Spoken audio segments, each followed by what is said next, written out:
Kevin Donnelly is a man who we love to talk to about education, and today we learned that the resources sector has got its issues about more changes to the national curriculum and bad ones, particularly on the side of mathematics. Kevin, what a surprise though. I mean, I do love that they're saying that these things will mean that the types of people who put their hand up to want to join our sector are not quite going to be up to scratch. Be nice if they tried to fight all the woke stuff as well. But what does it say to you when the mining companies are saying changes to the national curriculum are going to produce people not quite smart enough to work for them? Well, there's nothing surprising, Paul. And I've been involved in curriculum for many years, as you know, and I reviewed the national curriculum in 2014. I remembered in 1993, we had the Keating government's national curriculum that was being considered by state and federal territory education ministers. That was knocked on the head by mathematicians, by science organisations, for the very same reason the current curriculum that they're proposing is being attacked. So it's all deja vu, as I write about in The Australian tomorrow.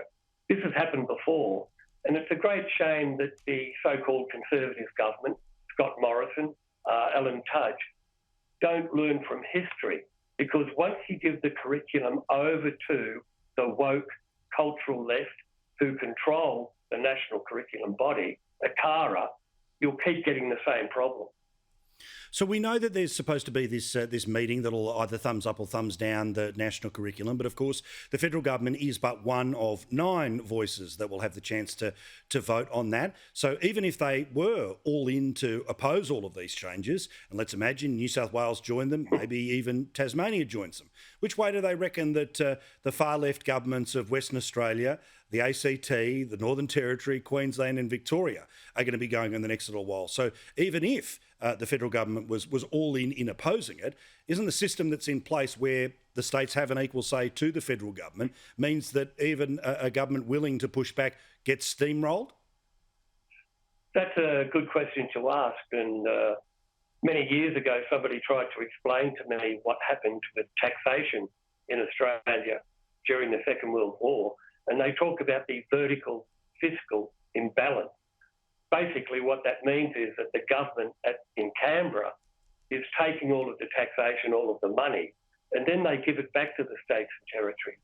If you look at what's happened in education over the last 30, 40 years, increasingly the Commonwealth government has controlled what happens in terms of the curriculum because they have that financial clout, as it were. And also, I think it's time for the Conservative government, as I called it, to actually stand up like John Howard did when he was Prime Minister and when Brendan Nelson did when he was Education Minister federally. We need politicians to actually call this out. I mean, it's not just mathematics and science, as you know. Jacinta Price, who is an Aboriginal woman who has won pre-selection to the Senate, she's very critical of the history curriculum, as is Warren Mundine. There are issues here about a curriculum that is out of control, and we need not just the state and territory governments.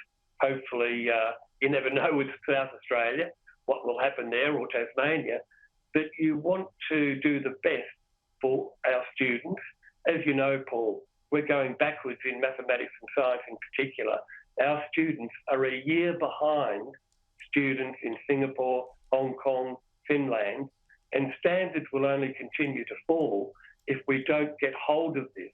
So I'd be saying to the Prime Minister, to Alan Tudge, the Education Minister, put your foot down, grow a spine, actually do something about the curriculum, as Don Hayward and others did in 1993. Good stuff. Thank you, Kevin. Appreciate it. Kevin Donnelly, the man that we trust on matters to do with education.